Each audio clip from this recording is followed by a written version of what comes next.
ਸਾਹਿਬੇ ਕਮਾਲ ਧੰਨ ਧੰਨ ਸ੍ਰੀ ਗੁਰੂ ਗੋਬਿੰਦ ਸਿੰਘ ਜੀ ਦੀ ਮਹਾਨ ਅਤੇ ਅਲੌਕਿਕ ਸ਼ਖਸੀਅਤ ਦਾ ਧਿਆਨ ਆਉਂਦਿਆਂ ਹੀ ਮੂੰਹ ਵਿੱਚੋਂ ਆਪ ਮੁਹਾਰੇ ਵਾਹ ਵਾਹ ਨਿਕਲ ਜਾਂਦੀ ਹੈ।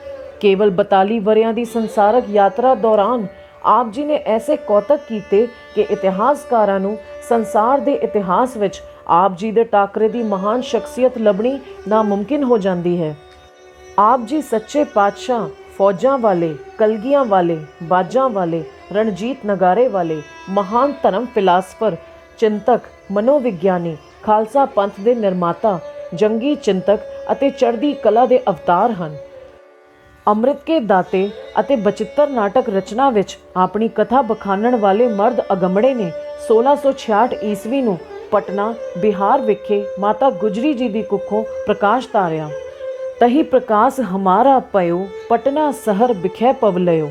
ਆਪ ਜੀ ਦੇ ਪਿਤਾ ਜੀ ਤੇਗ ਦੇ ਧਨੀ ਧੰਨ ਧੰਨ ਸ੍ਰੀ ਗੁਰੂ ਤੇਗ ਬਹਾਦਰ ਸਾਹਿਬ ਜੀ ਉਸ ਵੇਲੇ ਢਾਕੇ ਵਿਖੇ ਆਪਣੇ ਪ੍ਰਚਾਰਕ ਦੌਰਿਆਂ ਤੇ ਸਨ ਤੇ ਉਹਨਾਂ ਦੇ ਹੁਕਮ ਅਨੁਸਾਰ ਆਪ ਜੀ ਦਾ ਨਾਂ ਗੋਬਿੰਦ ਰਾਏ ਰੱਖਿਆ ਗਿਆ। ਗੋਬਿੰਦ ਰਾਏ ਜੀ ਬੜ ਜੋਧਾ ਬਹੁ ਪਰ ਉਪਕਾਰੀ, ਮੀਰੀ ਪੀਰੀ ਦੇ ਮਾਲਕ, ਅਕਾਲ ਤਖਤ ਦੇ ਸ਼ਹਿਨਸ਼ਾਹ ਸ੍ਰੀ ਗੁਰੂ ਹਰਗੋਬਿੰਦ ਸਾਹਿਬ ਜੀ ਦੇ ਪੋਤਰੇ ਹਨ। ਗੋਬਿੰਦ ਰਾਏ ਜੀ ਬਚਪਨ ਵਿੱਚ ਆਪਣੇ ਹਾਣੀਆਂ ਨਾਲ 2 ਟੋਲੀਆਂ ਬਣਾ ਕੇ ਲੜਾਈ ਲੜਨ ਦੀ ਖੇਡਾਂ ਖੇਡਦੇ ਸਨ। ਹੌਲੀ ਹੌਲੀ ਨਾਲ ਖੇਡਦੇ ਸਾਥੀਆਂ ਵਿੱਚ ਗੁਰੂ ਜੀ ਨੇ ਇੰਨੀ ਦਲੇਰੀ ਭਰ ਦਿੱਤੀ ਕਿ ਰਾਹੋਂ ਲੰਘਦੇ ਨਵਾਬਾਂ ਤੇ ਫੌਜਦਾਰਾਂ ਤੋਂ ਡਰਨ ਦੀ ਥਾਂ ਬੱਚੇ ਉਹਨਾਂ ਨੂੰ ਮੂੰਹ ਚੜਾਉਣ ਲੱਗ ਪੈਂਦੇ। ਪਟਨੇ ਵਿੱਚ ਰਹਿੰਦਿਆਂ ਗੁਰੂ ਜੀ ਨੇ ਹੋਰ ਵੀ ਕਈ ਕੌਤਕ ਕੀਤੇ। ਪਟਨੇ ਵਿਖੇ ਹੀ ਪੰਡਤ ਸ਼ਿਵਦੱਤ ਗੁਰੂ ਜੀ ਦੇ ਸ਼ਰਧਾਲੂ ਬਣੇ। ਉੱਥੇ ਹੀ ਰਾਜਾ ਫਤਿਹ ਚੰਦ ਮੈਣੀ ਦੀ ਰਾਣੀ ਨੇ ਗੁਰੂ ਜੀ ਪਾਸੋਂ ਪੁੱਤਰ ਵਾਲਾ ਨਿੱਘ ਪ੍ਰਾਪਤ ਕੀਤਾ। ਗੁਰੂ ਜੀ ਪਟਨਾ ਨਿਵਾਸੀਆਂ ਦੇ ਬਹੁਤ ਹਰਮਨ ਪਿਆਰੇ ਸਨ। ਬਾਲਕ ਗੋਬਿੰਦ ਰਾਏ ਜੀ ਦੀ ਉਮਰ 5 ਸਾਲ ਹੋਈ ਤਾਂ ਗੁਰੂ ਪਿਤਾ ਜੀ ਸ੍ਰੀ ਗੁਰੂ ਤੇਗ ਬਹਾਦਰ ਸਾਹਿਬ ਜੀ ਨੇ ਪਰਿਵਾਰ ਨੂੰ ਪਟਨਾ ਸਾਹਿਬ ਤੋਂ ਅਨੰਦਪੁਰ ਸਾਹਿਬ ਬੁਲਾ ਲਿਆ। ਇੱਥੇ ਆਪ ਜੀ ਨੂੰ ਕਈ ਭਾਸ਼ਾਵਾਂ ਦੀ ਸਿਖਲਾਈ ਦਿੱਤੀ ਗਈ। ਘੋੜ ਸਵਾਰੀ ਤੇ ਸ਼ਸਤਰ ਵਿਦਿਆ ਦਾ ਖਾਸ ਕਰਕੇ ਆਪ ਜੀ ਨੂੰ ਅਭਿਆਸ ਕਰਾਇਆ ਗਿਆ। ਆਉਣ ਵਾਲੇ ਸਮੇਂ ਵਿੱਚ ਪੈਣ ਵਾਲੀਆਂ ਜ਼ਿੰਮੇਵਾਰੀਆਂ ਲਈ ਆਪ ਜੀ ਨੂੰ ਹਰ ਤਰ੍ਹਾਂ ਨਾਲ ਗੁਰੂ ਪਿਤਾ ਜੀ ਨੇ ਨਿਪੁੰਨ ਕਰ ਦਿੱਤਾ। ਉਸ ਵੇਲੇ ਦੇ ਹਾਲਾਤ ਦੱਸਦੇ ਹਨ ਕਿ ਆਮ ਲੋਕ ਮੁਗਲ ਹਕੂਮਤ ਦੇ ਸਹਿਮ ਵਿੱਚ ਜੀ ਰਹੇ ਸਨ। ਜਹਾਂਗੀਰ ਦੇ ਰਾਜਕਾਲ ਤੋਂ ਹੀ ਪਰਜਾ ਨੂੰ ਜਬਰਨ ਮੁਸਲਮਾਨ ਬਣਾਉਣ ਦੀ ਪ੍ਰਕਿਰਿਆ ਜ਼ੋਰ ਪਕੜ ਰਹੀ ਸੀ। ਔਰੰਗਜ਼ੇਬ ਨੇ ਵੀ 1669 ਈਸਵੀ ਵਿੱਚ ਗੈਰ ਮੁਸਲਮਾਨਾਂ ਉੱਪਰ ਟੈਕਸ ਲਾਉਣਾ ਸ਼ੁਰੂ ਕਰ ਦਿੱਤਾ ਸੀ। ਇਸ ਹੁਕਮ ਨੂੰ ਅਮਲੀ ਜਾਮਾ ਦੇਣ ਲਈ ਕਸ਼ਮੀਰ ਵਿੱਚ ਵਿਸ਼ੇਸ਼ ਤੌਰ ਤੇ ਸਖਤੀ ਵਰਤੀ ਗਈ। ਕਸ਼ਮੀਰ ਦੇ ਗਵਰਨਰ ਇਫਤਖਾਰ ਖਾਨ ਦੇ ਹੁਕਮ ਨਾਲ ਮੁਸਲਮਾਨ ਬਣਨ ਤੋਂ ਨਾ ਕਰਨ ਵਾਲਿਆਂ ਨੂੰ ਬਹੁਤ ਦੁੱਖ ਅਤੇ ਤਸੀਹੇ ਦੇਣੇ ਸ਼ੁਰੂ ਕੀਤੇ ਗਏ। ਕਸ਼ਮੀਰ ਦੇ ਪੰਡਤ ਇਸ ਸਭ ਤੋਂ ਬਹੁਤ ਪਰੇਸ਼ਾਨ ਸਨ ਤੇ ਇਸ ਮੁਸੀਬਤ ਤੋਂ ਬਚਣ ਲਈ ਆਖਰ ਮਟਨ ਦੇ ਵਾਸੀ ਪੰਡਤ ਕਿਰਪਾ ਰਾਮ ਦੀ ਅਗਵਾਈ ਵਿੱਚ 25 ਮਈ 1675 ਈਸਵੀ ਨੂੰ ਬ੍ਰਾਹਮਣ ਵਰਗ ਦਾ ਇੱਕ ਜੱਥਾ ਚੱਕ ਨਾਨਕੀ ਭਾਵ ਸ੍ਰੀ ਅਨੰਦਪੁਰ ਸਾਹਿਬ ਸ੍ਰੀ ਗੁਰੂ ਤੇਗ ਬਹਾਦਰ ਸਾਹਿਬ ਜੀ ਦੇ ਦਰਬਾਰ ਵਿੱਚ ਪੁੱਜਿਆ ਤੇ ਗੁਰੂ ਜੀ ਨੂੰ ਕਸ਼ਮੀਰੀ ਪੰਡਤਾਂ ਨੇ ਆਪਣੀ ਸਾਰੀ ਵਾਰਤਾ ਸੁਣਾਈ। ਇਹ ਸਭ ਸੁਣ ਕੇ ਗੁਰੂ ਜੀ ਗੰਭੀਰ ਹੋ ਕੇ ਇਹ ਸੋਚਣ ਲੱਗੇ ਕਿ ਇਸ ਜ਼ੁਲਮ ਨੂੰ ਕਿਵੇਂ ਠੱਲ ਪਾਇਆ ਜਾਵੇ। ਗੁਰੂ ਪਿਤਾ ਜੀ ਦੀ ਗੰਭੀਰਤਾ ਨੂੰ ਵੇਖਦੇ ਹੋਏ ਜਦੋਂ 9 ਵਰਿਆਂ ਦੇ ਬਾਲਕ ਗੋਬਿੰਦ ਰਾਏ ਜੀ ਨੇ ਗੰਭੀਰਤਾ ਦਾ ਕਾਰਨ ਪੁੱਛਿਆ ਤੇ ਗੁਰੂ ਜੀ ਨੇ ਬਾਲਕ ਗੋਬਿੰਦ ਰਾਏ ਜੀ ਨੂੰ ਪੰਡਤਾਂ ਦੀ ਦੁੱਖ ਭਰੀ ਕਹਾਣੀ ਸੁਣਾਉਂਦਿਆਂ ਕਿਹਾ ਕਿ ਇਸ ਜ਼ੁਲਮ ਨੂੰ ਕਿਸੇ ਮਹਾਨ ਆਤਮਾ ਦੀ ਕੁਰਬਾਨੀ ਹੀ ਰੋਕ ਸਕਦੀ ਹੈ। ਇਹ ਸੁਣਦੇ ਹੀ ਬਾਲਕ ਗੋਬਿੰਦ ਰਾਏ ਜੀ ਨੇ ਪੂਰੀ ਦ੍ਰਿੜਤਾ ਨਾਲ ਕਿਹਾ ਕਿ ਪਿਤਾ ਜੀ, ਆਪ ਜੀ ਤੋਂ ਵੱਡਾ ਮਹਾਪੁਰਖ ਕੌਣ ਹੈ ਇਸ ਸੰਸਾਰ ਵਿੱਚ। ਬਾਲਕ ਗੋਬਿੰਦ ਰਾਏ ਜੀ ਦੇ ਮੂੰਹੋਂ ਇਹ ਬਚਨ ਸੁਣ ਕੇ ਗੁਰੂ ਪਿਤਾ ਜੀ ਬਹੁਤ ਪ੍ਰਸੰਨ ਹੋਏ ਤੇ ਉਹਨਾਂ ਨੂੰ ਇਹ ਤਸੱਲੀ ਵੀ ਹੋ ਗਈ ਕਿ ਬਾਲਕ ਗੋਬਿੰਦ ਰਾਏ ਜੀ ਸਿੱਖ ਪੰਥ ਦੀ ਅਗਵਾਈ ਕਰਨ ਦੇ ਯੋਗ ਹੋ ਗਏ ਹਨ। ਗੁਰੂ ਤੇਗ ਬਹਾਦਰ ਪਾਤਸ਼ਾਹ ਜੀ ਨੇ ਹਿੰਦੂ ਧਰਮ ਦੀ ਰੱਖਿਆ ਲਈ ਆਪਣਾ ਬਲੀਦਾਨ ਦੇਣ ਦੀ ਧਾਰਨਾ ਬਣਾ ਲਈ ਅਤੇ ਕਸ਼ਮੀਰੀ ਪੰਡਤਾਂ ਨੂੰ ਕਿਹਾ ਕਿ ਗੁਰੂ ਨਾਨਕ ਤੁਹਾਡੀ ਰੱਖਿਆ ਕਰਨਗੇ ਤੇ ਕਸ਼ਮੀਰ ਪਰਤ ਕੇ ਗਵਰਨਰ ਨੂੰ ਇਹ ਸੁਨੇਹਾ ਦੇਣ ਲਈ ਕਿਹਾ ਕਿ ਜੇ ਸਾਡੇ ਆਗੂ ਗੁਰੂ ਨਾਨਕ ਪਾਤਸ਼ਾਹ ਜੀ ਦੀ ਗੱਦੀ ਦੇ 9ਵੇਂ ਵਾਰਸ ਇਸਲਾਮ ਕਬੂਲ ਕਰ ਲੈਣ ਤਾਂ ਅਸੀਂ ਸਾਰੇ ਵੀ ਮੁਸਲਮਾਨ ਬਣ ਜਾਵਾਂਗੇ। ਹਿੰਦ ਦੀ ਚਾਦਰ ਧੰਨ ਧੰਨ ਸ੍ਰੀ ਗੁਰੂ ਤੇਗ ਬਹਾਦਰ ਸਾਹਿਬ ਜੀ ਨੇ 9 ਸਾਲਾਂ ਦੇ ਗੋਬਿੰਦ ਰਾਏ ਜੀ ਨੂੰ ਗੁਰਿਆਈ ਬਖਸ਼ ਕੇ ਸਿੱਖਾਂ ਦੇ 10ਵੇਂ ਗੁਰੂ ਜੀ ਥਾਪ ਦਿੱਤਾ ਅਤੇ ਹਿੰਦੂਆਂ ਦੇ ਡੁੱਬਦੇ ਧਰਮ ਦੀ ਰੱਖਿਆ ਕਰਦੇ ਹੋਏ ਆਪ ਜੀ 11 ਨਵੰਬਰ 1675 ਈਸਵੀ ਨੂੰ ਦਿੱਲੀ ਦੇ ਚਾਂਦਨੀ ਚੌਕ ਵਿਖੇ ਸ਼ਹੀਦੀ ਪਾ ਗਏ। ਗੁਰੂ ਪਿਤਾ ਜੀ ਦੀ ਮਹਾਨ ਸ਼ਹਾਦਤ ਨੇ ਸ੍ਰੀ ਗੁਰੂ ਗੋਬਿੰਦ ਸਿੰਘ ਪਾਤਸ਼ਾਹ ਜੀ ਨੂੰ ਇੱਕ ਡੂੰਘੀ ਸੋਚ ਵਿੱਚ ਪਾ ਦਿੱਤਾ ਅਤੇ ਉਹ ਜ਼ੁਲਮ ਦੀ ਰੋਕਥਾਮ ਲਈ ਕਿਸੇ ਮਹਾਨ ਯੋਜਨਾ ਨੂੰ ਸਿਰਜਣ ਅਤੇ ਅਮਲ ਵਿੱਚ ਲਿਆਉਣ ਲਈ ਗੰਭੀਰ ਹੋ ਗਏ, ਜਿਸ ਸਦਕਾ ਗੁਰਿਆਈ ਦੀ ਜ਼ਿੰਮੇਵਾਰੀ ਸੰਭਾਲਣ ਤੋਂ ਬਾਅਦ ਆਪ ਜੀ ਨੇ ਸੰਗਤਾਂ ਵਿੱਚ ਜੋਸ਼ ਭਰਨਾ ਆਰੰਭ ਕੀਤਾ ਤੇ ਹਕੂਮਤ ਨਾਲ ਟੱਕਰ ਲੈਣ ਲਈ ਫੌਜਾਂ ਤਿਆਰ ਕਰਨ ਦਾ ਸੋਚਿਆ। ਗੁਰੂ ਗੋਬਿੰਦ ਸਿੰਘ ਪਾਤਸ਼ਾਹ ਜੀ ਨੇ ਸਿੱਖਾਂ ਵਿੱਚ ਸ਼ਸਤਰ ਵਿੱਦਿਆ ਦੇ ਅਭਿਆਸ ਨੂੰ ਵੀ ਤੇਜ਼ ਕੀਤਾ। ਗੁਰੂ ਜੀ ਨੇ ਇੱਕ ਵੱਡਾ ਨਗਾਰਾ ਤਿਆਰ ਕਰਵਾਇਆ, ਜਿਸ ਦਾ ਨਾਂ ਰਣਜੀਤ ਨਗਾਰਾ ਰੱਖਿਆ ਗਿਆ। ਜਦੋਂ ਵੀ ਨਗਾਰੇ ਤੇ ਚੋਟ ਪੈਂਦੀ, ਸਿੱਖਾਂ ਦੇ ਮਨਾਂ ਅੰਦਰ ਵੀਰ ਰਸ ਦਾ ਹੁਲਾਰਾ ਆ ਜਾਂਦਾ। ਸ਼ਸਤਰ ਵਿੱਦਿਆ ਦੇ ਨਾਲ-ਨਾਲ ਰਾਗ ਵਿੱਦਿਆ ਦਾ ਵੀ ਗੁਰੂ ਜੀ ਨੇ ਖਾਸ ਪ੍ਰਬੰਧ ਕੀਤਾ। ਗੁਰੂ ਜੀ ਨੂੰ ਆਪ ਕੀਰਤਨ ਦਾ ਬਹੁਤ ਸ਼ੌਂਕ ਸੀ। ਆਪ ਜੀ ਤਾਉਸ ਬਹੁਤ ਕਮਾਲ ਦਾ ਵਜਾਉਂਦੇ ਸਨ। 1682 ਈਸਵੀ ਤੋਂ 1685 ਈਸਵੀ ਤੱਕ ਦਸ਼ਮੇਸ਼ ਪਿਤਾ ਜੀ ਨਾਹਨ ਦੇ ਰਾਜਾ ਮੇਦਨੀ ਪ੍ਰਕਾਸ਼ ਦੇ ਬੁਲਾਵੇ ਤੇ ਨਾਹਨ ਵਿੱਚ ਹੀ ਰਹੇ, ਜਿੱਥੇ ਆਪ ਜੀ ਨੇ ਨਾਹਨ ਦੇ ਰਾਜਾ ਮੇਦਨੀ ਪ੍ਰਕਾਸ਼ ਅਤੇ ਸ੍ਰੀਨਗਰ ਦੇ ਰਾਜਾ ਫਤਿਹ ਸ਼ਾਹ ਦੀ ਸੁਲ੍ਹਾ ਕਰਾਈ। ਜਮਨਾ ਦੇ ਕੰਢੇ 1685 ਈਸਵੀ ਵਿੱਚ ਆਪ ਜੀ ਨੇ ਪਾਉਂਟਾ ਸਾਹਿਬ ਨਗਰ ਵਸਾਇਆ ਤੇ ਇਸ ਅਸਥਾਨ ਤੇ ਹੀ ਆਪ ਜੀ ਨੇ ਜਾਪ ਸਾਹਿਬ, ਅਕਾਲ ਉਸਤਤ, 33 ਸਵਈਏ ਆਦਿਕ ਬਾਣੀਆਂ ਦੀ ਰਚਨਾ ਕੀਤੀ। ਇੱਥੇ ਗੁਰੂ ਜੀ ਨੇ 52 ਕਵੀ ਆਪਣੇ ਦਰਬਾਰ ਵਿੱਚ ਰੱਖ ਕੇ ਬੀਰ ਰਸ ਭਰਪੂਰ ਸਾਹਿਤ ਤਿਆਰ ਕਰਵਾਇਆ। ਸੰਗਤਾਂ ਵਿੱਚ ਬੀਰ ਰਸ ਪੈਦਾ ਕਰਨ ਲਈ ਕਵੀ ਦਰਬਾਰ ਕੀਤੇ ਜਾਣ ਲੱਗੇ।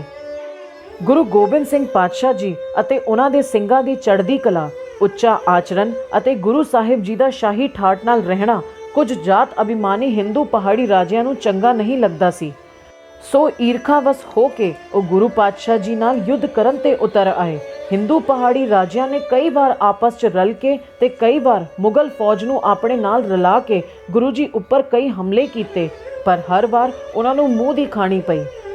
ਅਨੰਦਪੁਰ ਸਾਹਿਬ ਦੀਆਂ ਜੰਗਾਂ, ਭੰਗਾਣੀ ਦਾ ਯੁੱਧ, ਨਦੌਣ ਦਾ ਯੁੱਧ, ਚਮਕੌਰ ਦੀ ਗੜੀ, ਖਿਦਰਾਣੇ ਦੀ ਢਾਬ ਦੀ ਲੜਾਈ ਤੇ ਹੋਰ ਵੀ ਕੁੱਲ ਮਿਲਾ ਕੇ ਆਪਣੀਆਂ 14 ਜੰਗਾਂ ਵਿੱਚ ਗੁਰੂ ਸਾਹਿਬ ਜੀ ਨੇ ਤੀਰ ਕਮਾਨ ਦੇ ਕਈ ਕਰਾਮਾਤੀ ਕਾਰਨਾਮੇ ਵਿਖਾਏ ਤੇ ਗੁਰੂ ਜੀ ਦੀ ਬਹਾਦਰੀ ਤੱਕ ਕੋਈ ਦੂਜਾ ਨਹੀਂ ਅਪੜ ਸਕਿਆ। ਗੁਰੂ ਗੋਬਿੰਦ ਸਿੰਘ ਪਾਤਸ਼ਾਹ ਜੀ ਨੇ 4 ਵਰਨਾਂ ਨੂੰ ਇੱਕ ਕਰਕੇ ਜਾਤ ਪਾਤ ਦੇ ਭੇਦਭਾਵ ਮਿਟਾ ਕੇ ਸਮਾਜ ਵਿੱਚ ਏਕਤਾ ਤੇ ਸਮਾਨਤਾ ਲਿਆਉਣ ਲਈ ਭਰਪੂਰ ਯਤਨ ਕੀਤੇ। ਗੁਰੂ ਜੀ ਨੇ ਇੱਕ ਨਿਆਰਾ ਪੰਥ ਹੋਂਦ ਵਿੱਚ ਲਿਆਉਂਦਾ, ਜਿਹਨੂੰ ਖਾਲਸਾ ਪੰਥ ਦੇ ਨਾਂ ਨਾਲ ਜਾਣਿਆ ਜਾਂਦਾ ਹੈ, ਤੇ ਭਾਰਤੀ ਇਤਿਹਾਸ ਦੇ ਰਣ ਵਿੱਚ ਇੱਕ ਨਵੀਂ ਤੇ ਪ੍ਰਭਾਵਸ਼ਾਲੀ ਸ਼ਕਤੀ ਦਾ ਸੰਚਾਰ ਵੀ ਕੀਤਾ। ਗੁਰੂ ਜੀ ਨੇ ਜਾਣ ਲਿਆ ਸੀ ਕਿ ਲੱਖਾਂ ਦੀ ਗਿਣਤੀ ਵਿੱਚ ਲੋਕਾਂ ਨੂੰ ਨੀਵੇਂ ਤੇ ਅਛੂਤ ਸਮਝ ਕੇ ਇਹਨਾਂ ਦੇ ਖੂਹ, ਤਲਾਬ ਤੇ ਘਰ ਅਲੱਗ ਕਰ ਦਿੱਤੇ ਗਏ ਹਨ। ਇਸੇ ਭੇਦਭਾਵ ਨੂੰ ਮਿਟਾਉਣ ਲਈ ਗੁਰੂ ਗੋਬਿੰਦ ਸਿੰਘ ਪਾਤਸ਼ਾਹ ਜੀ ਨੇ 1699 ਈਸਵੀ ਦੀ ਵਿਸਾਖੀ ਵਾਲੇ ਦਿਨ ਹਰ ਜਾਤੀ ਦੇ ਮਨੁੱਖ ਨੂੰ ਇੱਕੋ ਬਾਟੇ ਵਿੱਚੋਂ ਅੰਮ੍ਰਿਤ ਛਕਾ ਕੇ ਊਚ ਨੀਚ ਦੇ ਭੇਦਭਾਵ ਨੂੰ ਤਕੜੀ ਸੱਟ ਮਾਰੀ। ਆਪ ਜੀ ਨੇ ਆਪਣੇ ਸਿੱਖਾਂ ਨੂੰ ਨਸ਼ਿਆਂ ਤੋਂ ਵਰਜਿਆ, ਜਾਦੂ ਟੂਣੇ, ਵਹਿਮ ਭਰਮ, ਕਰਮ ਕਾਂਡਾਂ ਤੋਂ ਦੂਰ ਰਹਿਣ ਦੀ ਹਦਾਇਤ ਕੀਤੀ। ਆਪਣੇ ਖਾਲਸੇ ਨੂੰ 5 ਕਕਾਰਾਂ ਦਾ ਧਾਰਨੀ ਬਣਾ ਕੇ ਰੱਬੀ ਰੂਪ ਸਾਬਤ ਸੁਰਤ ਬਣਾ ਕੇ ਦੁਨੀਆ ਤੋਂ ਵਿਲੱਖਣਤਾ ਬਖਸ਼ੀ। ਗੁਰੂ ਜੀ ਨੇ ਸੰਗਤ ਅਤੇ 5 ਪਿਆਰਿਆਂ ਨੂੰ ਹਮੇਸ਼ਾ ਆਪਣੇ ਨਾਲੋਂ ਉੱਚਾ ਜਾਣਿਆ। ਚਮਕੌਰ ਦੀ ਗੜੀ ਵਿੱਚ ਜਦੋਂ ਦੋਵੇਂ ਵੱਡੇ ਸਾਹਿਬਜ਼ਾਦੇ ਸ਼ਹੀਦੀ ਪਾ ਗਏ ਤਾਂ ਗੁਰੂ ਜੀ ਨੇ ਆਪ ਗੜੀ ਵਿੱਚ ਜਾਣ ਦਾ ਫੈਸਲਾ ਕੀਤਾ, ਪਰ 5 ਪਿਆਰੇ ਤੇ ਹੋਰ ਮੁਖੀ ਸਿੰਘ ਆਪ ਜੀ ਨੂੰ ਗੜੀ ਵਿੱਚੋਂ ਕੱਢ ਕੇ ਕਿਸੇ ਸੁਰੱਖਿਅਤ ਥਾਂ ਤੇ ਭੇਜਣਾ ਚਾਹੁੰਦੇ ਸਨ, ਤਾਂ ਜੋ ਗੁਰੂ ਜੀ ਭਾਰੀ ਗਿਣਤੀ ਵਿੱਚ ਸਿੰਘ ਸਜਾ ਕੇ ਦੁਸ਼ਮਣਾਂ ਨੂੰ ਸਬਕ ਸਿਖਾਉਣ। ਇਤਿਹਾਸ ਗਵਾਹ ਹੈ ਕਿ ਚਮਕੌਰ ਦੀ ਗੜੀ ਵਿੱਚੋਂ ਗੁਰੂ ਗੋਬਿੰਦ ਸਿੰਘ ਪਾਤਸ਼ਾਹ ਜੀ ਜਾਣਾ ਨਹੀਂ ਚਾਹੁੰਦੇ ਸਨ, ਪਰ ਜਦੋਂ 5 ਪਿਆਰਿਆਂ ਵੱਲੋਂ ਗੁਰੂ ਜੀ ਨੂੰ ਪੰਥ ਦਾ ਹੁਕਮ ਸੁਣਾਇਆ ਗਿਆ ਕਿ ਗੁਰੂ ਜੀ ਗੜੀ ਵਿੱਚੋਂ ਨਿਕਲ ਕੇ ਕਿਸੇ ਸੁਰੱਖਿਅਤ ਥਾਂ ਤੇ ਚਲੇ ਜਾਣ, ਤਾਂ ਆਪ ਜੀ ਨੇ ਪੰਥ ਦੇ ਹੁਕਮ ਅੱਗੇ ਸਿਰ ਝੁਕਾਇਆ ਤੇ ਦੁਸ਼ਮਣਾਂ ਨੂੰ ਭੁਲੇਖੇ ਵਿੱਚ ਪਾਉਣ ਲਈ ਭਾਈ ਸੰਗਤ ਸਿੰਘ ਜੀ ਨੂੰ ਆਪਣੀ ਕਲਗੀ ਸਜਾ ਕੇ ਅਤੇ ਆਪਣੀ ਪੁਸ਼ਾਕ ਪਵਾ ਕੇ ਗੁਰੂ ਗੋਬਿੰਦ ਸਿੰਘ ਪਾਤਸ਼ਾਹ ਜੀ ਜ਼ੋਰ ਦੀ ਤਾੜੀ ਵਜਾ ਇਹ ਕਹਿੰਦੇ ਹੋਏ ਕਿ ਸਿੱਖਾਂ ਦਾ ਗੁਰੂ ਜਾ ਰਿਹਾ ਹੈ, ਜਿਸ ਵਿੱਚ ਹਿੰਮਤ ਹੈ ਉਹ ਫੜ ਲਵੇ, ਗੜੀ ਵਿੱਚੋਂ 3 ਸਿੰਘਾਂ ਸਮੇਤ ਬਾਹਰ ਨਿਕਲ ਜਾਂਦੇ ਹਨ। ਸ਼ਾਹੇ ਸ਼ਹਿਨਸ਼ਾਹ ਗੁਰੂ ਜੀ ਚਮਕੌਰ ਦੀ ਗੜੀ ਤੋਂ ਬਾਹਰ ਨਿਕਲ ਕੇ ਮਾਛੀਵਾੜੇ ਦੇ ਜੰਗਲਾਂ ਵਿੱਚ ਜਾ ਪੁੱਜੇ। ਦੁਸ਼ਮਣਾਂ ਨੂੰ ਇਹ ਪਤਾ ਲੱਗਦੇ ਹੀ ਕਿ ਚਮਕੌਰ ਦੀ ਗੜੀ ਵਿੱਚ ਉਹ ਇੱਕ ਵਾਰ ਫੇਰ ਗੁਰੂ ਗੋਬਿੰਦ ਸਿੰਘ ਪਾਤਸ਼ਾਹ ਜੀ ਨੂੰ ਫੜਨ ਵਿੱਚ ਨਾਕਾਮਯਾਬ ਹੋ ਗਏ ਹਨ, ਤਾਂ ਵਜ਼ੀਰ ਖਾਂ ਦੇ ਭੇਜੇ ਫੌਜੀ ਦਸਤੇ ਪਿੰਡ-ਪਿੰਡ ਸਤਿਗੁਰਾਂ ਜੀ ਦੀ ਭਾਲ ਕਰਨ ਲੱਗੇ। ਮਾਛੀਵਾੜਾ ਕਿਸੇ ਤਰ੍ਹਾਂ ਵੀ ਗੁਰੂ ਜੀ ਦੇ ਠਹਿਰਨ ਵਾਸਤੇ ਸੁਰੱਖਿਅਤ ਨਹੀਂ ਸੀ, ਇਸ ਲਈ ਉੱਥੇ ਦੇ ਦੋ ਮੁਸਲਮਾਨ ਸ਼ਰਧਾਲੂ ਗਨੀ ਖਾਂ ਤੇ ਨਬੀ ਖਾਂ ਦੀ ਮਦਦ ਨਾਲ ਗੁਰੂ ਜੀ ਉੱਚ ਦਾ ਪੀਰ ਬਣ ਕੇ ਉੱਥੋਂ ਨਿਕਲ ਗਏ। ਜਦੋਂ ਗੁਰੂ ਪਿਤਾ ਜੀ ਨੂੰ ਛੋਟੇ ਸਾਹਿਬਜ਼ਾਦਿਆਂ ਅਤੇ ਮਾਤਾ ਗੁਜਰੀ ਜੀ ਦੀ ਸ਼ਹੀਦੀ ਬਾਰੇ ਪਤਾ ਲੱਗਾ ਤਾਂ ਸਰਬੰਸਦਾਨੀ ਗੁਰੂ ਜੀ ਨੇ ਅਕਾਲ ਪੁਰਖ ਦਾ ਧੰਨਵਾਦ ਕੀਤਾ ਕਿ ਵਾਹਿਗੁਰੂ ਜੀ ਦੀ ਕਿਰਪਾ ਨਾਲ ਸਾਹਿਬਜ਼ਾਦੇ ਇੰਨੇ ਭਿਆਨਕ ਤਸੀਹੇ ਹੱਸ ਕੇ ਜਰ ਗਏ ਤੇ ਧਰਮ ਖਾਤਰ ਜਾਨਾਂ ਵਾਰ ਗਏ।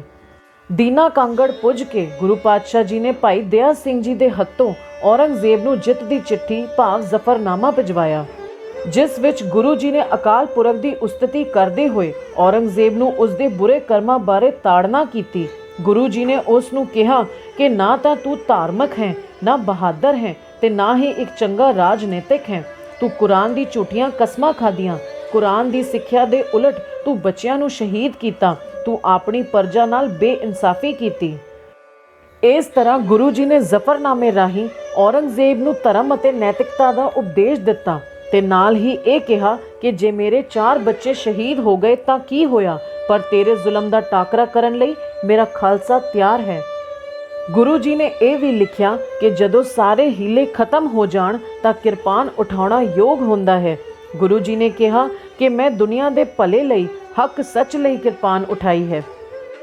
ਜ਼ਫਰਨਾਮਾ ਪੜ੍ਹ ਕੇ ਔਰੰਗਜ਼ੇਬ ਉੱਤੇ ਐਸਾ ਅਸਰ ਹੋਇਆ ਕਿ ਉਸ ਨੇ ਆਪਣੇ ਕੀਤੇ ਹੋਏ ਪਾਪਾਂ ਦਾ ਬਹੁਤ ਪਛਤਾਵਾ ਕੀਤਾ ਤੇ ਕੁਝ ਸਮੇਂ ਬਾਅਦ ਆਪਣੇ ਪ੍ਰਾਣ ਤਿਆਗ ਗਿਆ।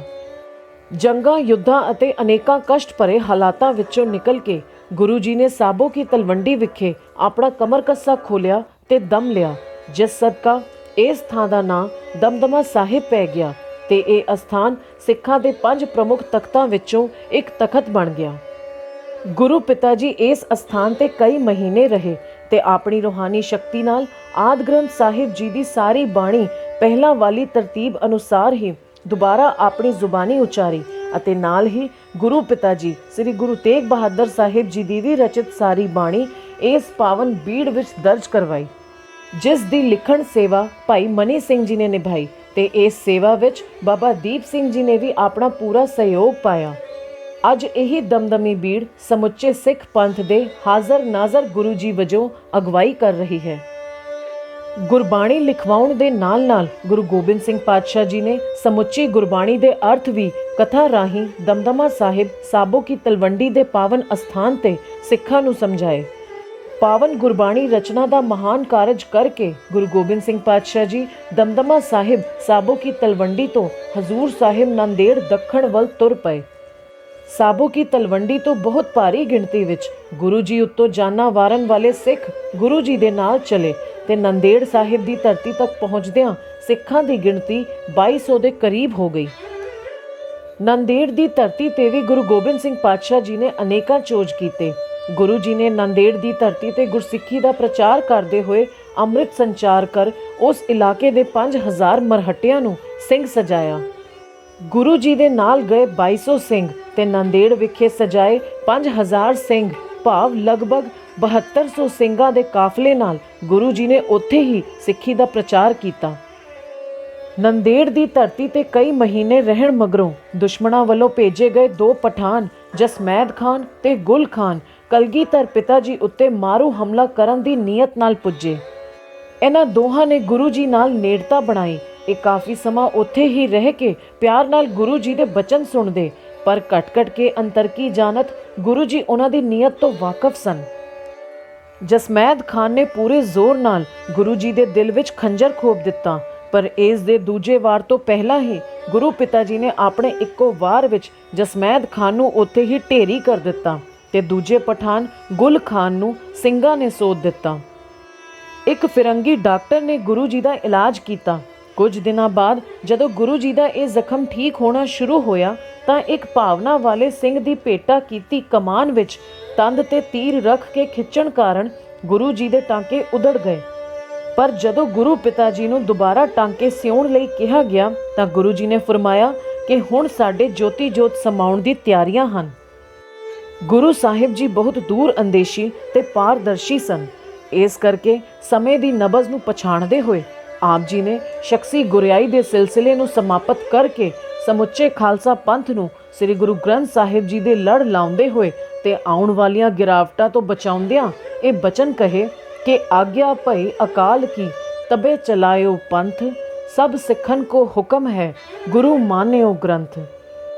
7 अक्तूबर 1708 ईस्वी ਨੂੰ ਅੰਮ੍ਰਿਤ ਵੇਲੇ ਗੁਰੂ ਗੋਬਿੰਦ ਸਿੰਘ ਪਾਤਸ਼ਾਹ ਜੀ ਨੇ ਕੇਸੀ ਇਸ਼ਨਾਨ ਕਰਕੇ ਤਨ ਤੇ ਨੀਲੇ ਬਸਤਰ ਪਹਿਨੇ ਤੇ ਤਖਤ ਸ੍ਰੀ ਹਜ਼ੂਰ ਸਾਹਿਬ ਨਾਂਦੇੜ ਵਿਖੇ ਵੱਡੇ ਨਿਸ਼ਾਨ ਸਾਹਿਬ ਵਾਲੀ ਥਾਂ ਤੇ ਸੁਭਾਇਮਾਨ ਹੋਏ। ਉੱਥੇ ਗੁਰੂ ਜੀ ਦੇ ਦੁਆਲੇ ਸਮੁੱਚਾ ਖਾਲਸਾ ਮੌਜੂਦ ਸੀ। ਸਤਿਗੁਰਾਂ ਜੀ ਨੇ ਆਪਣੇ ਤਨ ਤੇ ਲਗਭਗ 50 ਕਿਲੋ ਸ਼ਸਤਰ ਸਜਾਏ ਤੇ ਰਾਗੀ ਸਿੰਘਾਂ ਨੂੰ ਵੈਰਾਗਮਈ ਕੀਰਤਨ ਕਰਨ ਦੀ ਹਦਾਇਤ ਕੀਤੀ। ਇਸ ਤੋਂ ਬਾਅਦ ਇੱਥੋਂ ਗੁਰੂ ਸਾਹਿਬ ਜੀ ਸਾਰੇ ਸਿੰਘਾਂ ਨਾਲ ਅੰਗੀਠਾ ਸਾਹਿਬ ਵੱਲ ਤੁਰੇ, ਜਿੱਥੇ ਅੱਜ ਤਖਤ ਸ੍ਰੀ ਹਜ਼ੂਰ ਸਾਹਿਬ ਦੇ ਅੰਦਰ ਸ਼ਸਤਰ ਸੁਭਾਇਮਾਨ ਕੀਤੇ ਜਾਂਦੇ ਹਨ। ਗੁਰੂ ਜੀ ਨੇ ਸਿੰਘਾਂ ਨੂੰ ਬਚਨ ਕਰਦੇ ਹੋਏ ਕਿਹਾ ਕਿ ਹੁਣ ਤੁਹਾਨੂੰ ਸ੍ਰੀ ਗੁਰੂ ਗ੍ਰੰਥ ਸਾਹਿਬ ਜੀ ਦੇ ਲੜ ਲਾ ਚੱਲੇ ਹਾਂ। ਆਪਣੇ ਦਿਲ ਦੀ ਕੋਈ ਵੀ ਭਾਵਨਾ ਹੋਵੇ, ਕੋਈ ਵੀ ਦੁੱਖ ਹੋਵੇ, ਕੋਈ ਵੀ ਕਾਰਜ ਹੋਵੇ, ਤੁਸੀਂ ਸਿਰਫ ਸ੍ਰੀ ਗੁਰੂ ਗ੍ਰੰਥ ਸਾਹਿਬ ਜੀ ਅੱਗੇ ਅਰਦਾਸ ਬੇਨਤੀ ਕਰਨੀ ਹੈ। ਸਤਿਗੁਰ ਜੀ ਤੁਹਾਡੇ ਸਾਰੇ ਕਾਰਜ ਆਪ ਕਰਨਗੇ। ਇਹ ਸਭ ਬਚਨ ਕਰ ਗੁਰੂ ਗੋਬਿੰਦ ਸਿੰਘ ਪਾਤਸ਼ਾਹ ਜੀ 100 ਮਣ ਚੰਦਨ ਦੀ ਚਿਖਾ ਉੱਪਰ ਬੀਰ ਆਸਣ ਲਾ ਕੇ ਬੈਠ ਜਾਂਦੇ ਹਨ ਤੇ ਗੁਰੂ ਜੀ ਦੇ ਹੁਕਮ ਤੇ ਭਾਈ ਸੰਤੋਖ ਸਿੰਘ ਜੀ ਅਗਨ ਭੇਟ ਕਰਦੇ ਹਨ।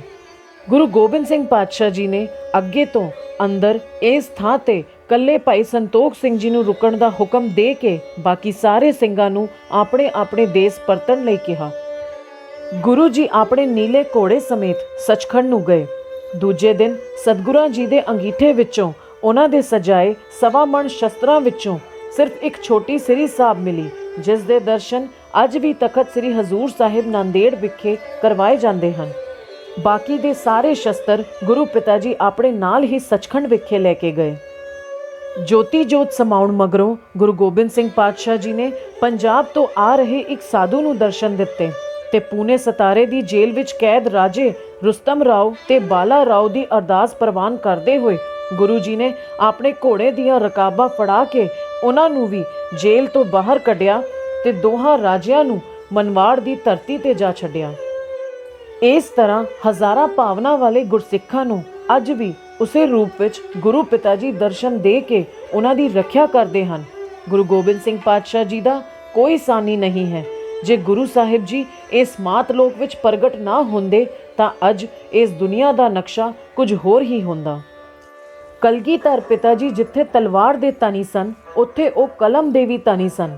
ਆਪ ਜੀ ਨੇ ਆਪਣੀ ਬਾਣੀ ਸ੍ਰੀ ਗੁਰੂ ਗ੍ਰੰਥ ਸਾਹਿਬ ਜੀ ਵਿੱਚ ਦਰਜ ਨਹੀਂ ਕੀਤੀ, ਪਰ ਆਪ ਜੀ ਦੀ ਬਾਣੀ ਦਾ ਮਹੱਤਵ ਇਸ ਗੱਲ ਤੋਂ ਹੀ ਭਲੀ ਭਾਂਤੀ ਪ੍ਰਗਟ ਹੋ ਜਾਂਦਾ ਹੈ ਕਿ ਆਪ ਜੀ ਦੁਆਰਾ ਰਚਿਤ ਜਾਪ ਸਾਹਿਬ, ਤਵਾ ਪ੍ਰਸਾਦ ਸਵਈਏ ਤੇ ਚੌਪਈ ਸਾਹਿਬ ਸਵੇਰੇ ਦੇ ਨਿਤਨੇਮ ਦਾ ਇੱਕ ਬਹੁਤ ਅਹਿਮ ਹਿੱਸਾ ਹਨ। ਗੁਰੂ ਜੀ ਦੀ ਬਾਣੀ ਕਈ ਬੋਲੀਆਂ ਵਿੱਚ ਹੈ ਜੋ ਕਿ ਪਾਵਨ ਦਸਮ ਗ੍ਰੰਥ ਸਾਹਿਬ ਜੀ ਵਿੱਚ ਦਰਜ ਹੈ। ਸ੍ਰੀ ਦਸਮ ਗ੍ਰੰਥ ਸਾਹਿਬ ਜੀ ਵਿੱਚ ਕੁੱਲ 1428 ਅੰਗ ਹਨ। ਦਸ਼ਮੇਸ਼ ਪਿਤਾ ਜੀ ਕੋਲ ਬੇਸ਼ੁਮਾਰ ਸ਼ਬਦ ਕੋਸ਼ ਭੰਡਾਰ ਹੈ ਤੇ ਆਪ ਜੀ ਦੀ ਰਚਨਾ ਬੀਰ ਰਸ ਨਾਲ ਭਰਪੂਰ ਹੈ। ਗੁਰੂ ਗੋਬਿੰਦ ਸਿੰਘ ਪਾਤਸ਼ਾਹ ਜੀ ਦੀ ਬਾਣੀ ਤੇ ਵਿਚਾਰਧਾਰਾ ਨੂੰ ਸਮਝਣਾ ਮਨੁੱਖ ਮਾਤਰ ਦੇ ਵੱਸ ਤੋਂ ਬਾਹਰ ਹੈ। ਆਪ ਜੀ ਦੀ ਬਾਣੀ ਬ੍ਰਿਜ, ਫਾਰਸੀ, ਸੰਸਕ੍ਰਿਤ, ਦੇਵਨਾਗਰੀ, ਪੰਜਾਬੀ ਤੇ ਸਾਧ ਭਾਸ਼ਾ ਦਾ ਸੁਮੇਲ ਹੈ। ਲਗਭਗ 42 ਸਾਲਾਂ ਦੀ ਦੁਨਿਆਵੀ ਉਮਰ ਵਿੱਚ 14 ਜੰਗਾਂ ਲੜ ਕੇ ਵੀ ਇੰਨੀ ਵੱਡੀ ਰਚਨਾ ਇੱਕ ਰੂਹਾਨੀ ਚਮਤਕਾਰ ਹੀ ਹੈ ਜੋ ਸਿਰਫ ਸ੍ਰੀ ਗੁਰੂ ਗੋਬਿੰਦ ਸਿੰਘ ਪਾਤਸ਼ਾਹ ਜੀ ਵਰਗੀ ਅਗੰਮੀ ਸ਼ਖਸੀਅਤ ਹੀ ਕਰ ਸਕਦੀ ਹੈ। ਸਿੰਘਾਂ ਦੀ ਬੇਨਤੀ ਤੇ ਗੁਰੂ ਗੋਬਿੰਦ ਸਿੰਘ ਪਾਤਸ਼ਾਹ ਜੀ ਨੇ ਪਾਵਨ ਸ੍ਰੀ ਦਸਮ ਗ੍ਰੰਥ ਸਾਹਿਬ ਜੀ ਦੇ ਸੰਪੂਰਨ ਅਰਥ ਆਪਣੇ ਮੁਖਾਰ ਬਿੰਦ ਤੋਂ ਸਾਰੀ ਸੰਗਤ ਨੂੰ ਤਖਤ ਸ੍ਰੀ ਹਜ਼ੂਰ ਸਾਹਿਬ ਨੰਦੇੜ ਵਿਖੇ ਰਹਿੰਦਿਆਂ ਹੋਇਆਂ ਹੀ ਗੁਰਦੁਆਰਾ ਨਗੀਨਾ ਘਾਟ ਦੇ ਪਵਿੱਤਰ ਅਸਥਾਨ ਤੇ ਸੁਣਾਏ ਸੀ। ਉਸ ਵੇਲੇ ਉਹ ਅਰਥ ਸਿੰਘਾਂ ਨੇ ਆਪਣੇ ਕੋਲ ਲਿਖ ਲਏ ਤੇ ਬਾਬਾ ਦੀਪ ਸਿੰਘ ਜੀ ਅਤੇ ਭਾਈ ਮਨੀ ਸਿੰਘ ਜੀ ਨੇ ਅੱਗੇ ਟਕਸਾਲ ਤੋਰੀ। ਸ੍ਰੀ ਦਸਮ ਗ੍ਰੰਥ ਸਾਹਿਬ ਜੀ ਦੇ ਜੋ ਅਰਥ ਸ੍ਰੀ ਗੁਰੂ ਗੋਬਿੰਦ ਸਿੰਘ ਪਾਤਸ਼ਾਹ ਜੀ ਨੇ ਪੜ੍ਹਾਏ, ਅੱਜ ਤੱਕ ਉਹੀ ਅਰਥ ਨਿਰੰਤਰ ਚੱਲਦੇ ਆ ਰਹੇ ਹਨ। ਸਮੁੱਚੀ ਦੁਨੀਆ ਦੇ ਧਰਮਾਂ ਦਾ ਗਿਆਨ ਅਸੀਂ ਪਾਵਨ ਸ੍ਰੀ ਦਸਮ ਗ੍ਰੰਥ ਸਾਹਿਬ ਜੀ ਨੂੰ ਪੜ੍ਹ ਕੇ ਹਾਸਲ ਕਰ ਸਕਦੇ ਹਾਂ। ਗੁਰੂ ਗੋਬਿੰਦ ਸਿੰਘ ਪਾਤਸ਼ਾਹ ਜੀ ਕਲਮ ਦੇ ਧਨੀ ਹੋਣ ਦੇ ਨਾਲ-ਨਾਲ ਕਲਮ ਦੇ ਬਹੁਤ ਵੱਡੇ ਸਰਪ੍ਰਸਤ ਵੀ ਸਨ। ਆਪ ਜੀ ਕਵੀਆਂ ਅਤੇ ਕਲਾਕਾਰਾਂ ਦੀ ਪੂਰੀ ਕਦਰ ਕਰਦੇ ਸਨ। ਆਪ ਜੀ ਦੇ ਦਰਬਾਰ ਵਿੱਚ ਪੰਜਾਬੀ, ਬ੍ਰਿਜ, ਫਾਰਸੀ ਆਦਿਕ ਦੇ 52 ਕਵੀ ਵਿਸ਼ੇਸ਼ ਤੌਰ ਤੇ ਸੁਸ਼ੋਭਿਤ ਹੁੰਦੇ ਸਨ, ਜਿਨ੍ਹਾਂ ਵਿੱਚ ਭਾਈ ਨੰਦ ਲਾਲ ਜੀ ਅਤੇ ਭਾਈ ਮਨੀ ਸਿੰਘ ਜੀ ਵਰਗੇ ਹੀਰੇ ਆਪ ਜੀ ਦੇ ਸਾਹਿਤਿਕ ਦਰਬਾਰ ਦੀ ਸ਼ਾਨ ਸਨ। ਗੁਰੂ ਜੀ ਦੇ ਦਰਬਾਰੀ ਕਵੀਆਂ ਨੇ ਗੁਰੂ ਜੀ ਦੀ ਉਸਤਤੀ ਦੇ ਕਵਿਤ ਤੇ ਸਵਈਏ ਲਿਖੇ ਅਤੇ ਦੂਜੇ ਗ੍ਰੰਥਾਂ ਦੇ ਉਲੱਖੇ ਵੀ ਕੀਤੇ। ਉਸ ਗ੍ਰੰਥ ਦਾ ਨਾਂ ਵਿਦਿਆ ਸਾਗਰ ਰੱਖਿਆ ਗਿਆ। ਪਰ ਅਨੰਦਪੁਰ ਸਾਹਿਬ ਵਿਖੇ ਇਸ ਗ੍ਰੰਥ ਦੀ ਜਿਲਦ ਹਾਲੇ ਬੰਨੀ ਨਹੀਂ ਗਈ ਸੀ ਤੇ ਪਰਿਵਾਰ ਵਿਛੋੜੇ ਦੇ ਸਮੇਂ ਇਹ ਵਿਦਿਆਧਰ ਗ੍ਰੰਥ ਸਰਸਾ ਨਦੀ ਦੀ ਭੇਟ ਚੜ ਗਿਆ। ਇਸ ਗ੍ਰੰਥ ਦੇ ਕੇਵਲ 64 ਪੱਤਰੇ ਹੀ ਕਵੀ ਸੰਤੋਖ ਸਿੰਘ ਜੀ ਨੂੰ ਪ੍ਰਾਪਤ ਹੋਏ, ਜੋ ਉਹਨਾਂ ਨੇ ਸ੍ਰੀ ਗੁਰਪ੍ਰਤਾਪ ਸੂਰਜ ਗ੍ਰੰਥ ਦੀ 5ਵੀਂ ਰੁੱਤ ਵਿੱਚ ਕਵੀਆਂ ਦੇ ਕਵਿਤ ਸਿਰਲੇਖ ਹੇਠ ਦਰਜ ਕਰ ਦਿੱਤੇ। ਸਿੰਘਾਂ ਵਿੱਚ ਬੀਰ ਰਸੀ ਜਜ਼ਬਾ ਭਰਨ ਲਈ ਗੁਰੂ ਜੀ ਨੇ ਵਾਰਾਂ ਦੇ ਗਾਇਨ ਨੂੰ ਉਤਸ਼ਾਹਿਤ ਕੀਤਾ ਤੇ ਵਿਸ਼ੇਸ਼ ਕਵੀ ਦਰਬਾਰ ਕਰਵਾਏ। ਗੁਰੂ ਗੋਬਿੰਦ ਸਿੰਘ ਪਾਤਸ਼ਾਹ ਜੀ ਦੇ ਵੇਲੇ ਅਨੰਦਪੁਰ ਸਾਹਿਬ, ਦਮਦਮਾ ਸਾਹਿਬ ਸਾਬੋ ਕੀ ਤਲਵੰਡੀ ਅਤੇ ਪਾਉਂਟਾ ਸਾਹਿਬ ਵਿਦਿਆ ਅਤੇ ਸਾਹਿਤ ਦੇ ਮੁੱਖ ਕੇਂਦਰ ਰਹੇ ਹਨ। ਇਹ ਤਿੰਨੋਂ ਅਸਥਾਨ ਇਸ ਗੱਲ ਦੀ ਗਵਾਹੀ ਭਰਦੇ ਹਨ ਕਿ ਇੱਥੇ ਕਲਮ ਦੇ ਧਨੀ ਗੁਰੂ ਪਿਤਾ ਜੀ ਨੇ ਕੇਵਲ ਕਲਮ ਹੀ ਨਹੀਂ ਚਲਾਈ, ਸਗੋਂ ਕਲਮ ਚਲਾਉਣ ਵਾਲਿਆਂ ਦੀ ਪੂਰੀ ਤਰ੍ਹਾਂ ਸੰਭਾਲ ਵੀ ਕੀਤੀ ਤੇ ਉਹਨਾਂ ਨੂੰ ਸਤਿਕਾਰ ਵੀ ਦਿਵਾਇਆ। ਜਿਸ ਧਰਮ ਰੂਪੀ ਮਹਲ ਦੀ ਬੁਨਿਆਦ ਸ੍ਰੀ ਗੁਰੂ ਨਾਨਕ ਪਾਤਸ਼ਾਹ ਜੀ ਨੇ ਰੱਖੀ ਸੀ ਤੇ ਜਿਸ ਦੀ ਨੀਂਹ ਵਿੱਚ ਗੁਰੂ ਅਰਜਨ ਦੇਵ ਪਾਤਸ਼ਾਹ ਜੀ ਤੇ ਗੁਰੂ ਤੇਗ ਬਹਾਦਰ ਪਾਤਸ਼ਾਹ ਜੀ ਨੇ ਆਪਣੀ ਮਹਾਨ ਸ਼ਹੀਦੀਆਂ ਦੀ ਰੱਤ ਪਾ ਕੇ ਇਸ ਨੂੰ ਮਜ਼ਬੂਤੀ ਬਖਸ਼ੀ ਸੀ, ਉਸ ਨੂੰ 10ਵੇਂ ਪਾਤਸ਼ਾਹ ਸ੍ਰੀ ਗੁਰੂ ਗੋਬਿੰਦ ਸਿੰਘ ਜੀ ਨੇ ਪੂਰਾ ਕੀਤਾ।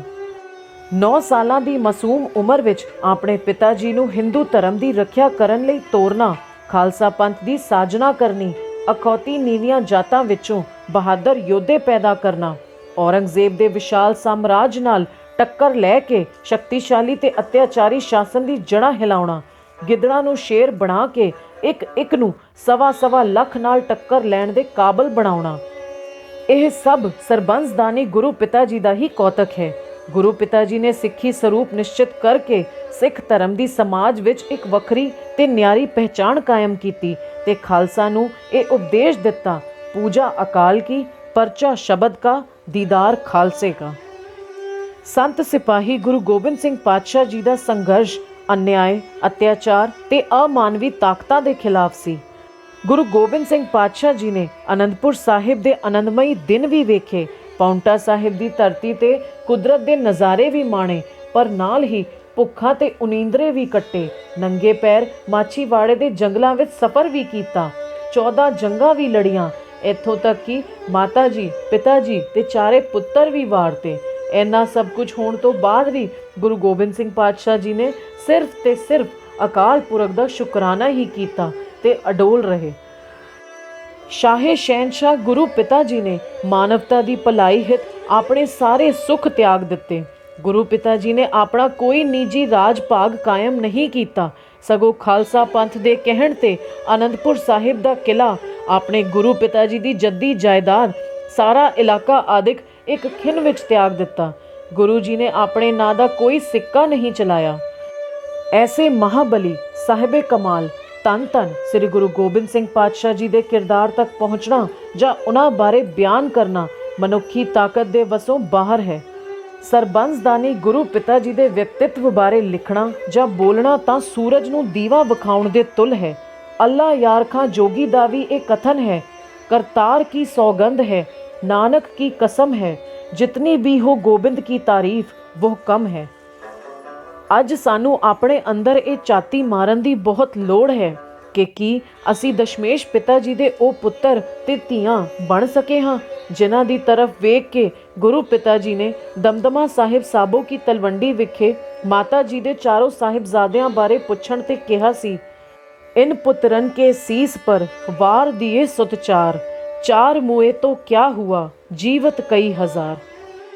ਐਸੇ ਦੀਨ ਦਿਆਲ ਸਤਿਗੁਰੂ ਜੀ ਖਾਲਸਾ ਪੰਥ ਦੇ ਸਿਰਜਣਹਾਰੇ, ਅੰਮ੍ਰਿਤ ਕੇ ਦਾਤੇ, ਸਰਬੰਸਦਾਨੀ, ਕਲਮ ਤੇ ਸ਼ਸਤਰ ਦੇ ਧਨੀ ਦਸ਼ਮੇਸ਼ ਪਿਤਾ ਜੀ ਸ਼ਾਹੇ ਸ਼ਹਿਨਸ਼ਾਹ ਧੰਨ ਧੰਨ ਸ੍ਰੀ ਗੁਰੂ ਗੋਬਿੰਦ ਸਿੰਘ ਪਾਤਸ਼ਾਹ ਜੀ ਦੇ ਗੁਰਤਾ ਗੱਦੀ ਗੁਰਪੁਰਬ ਦੀਆਂ ਆਪ ਸਾਰਿਆਂ ਨੂੰ ਬੇਅੰਤ ਵਧਾਈਆਂ।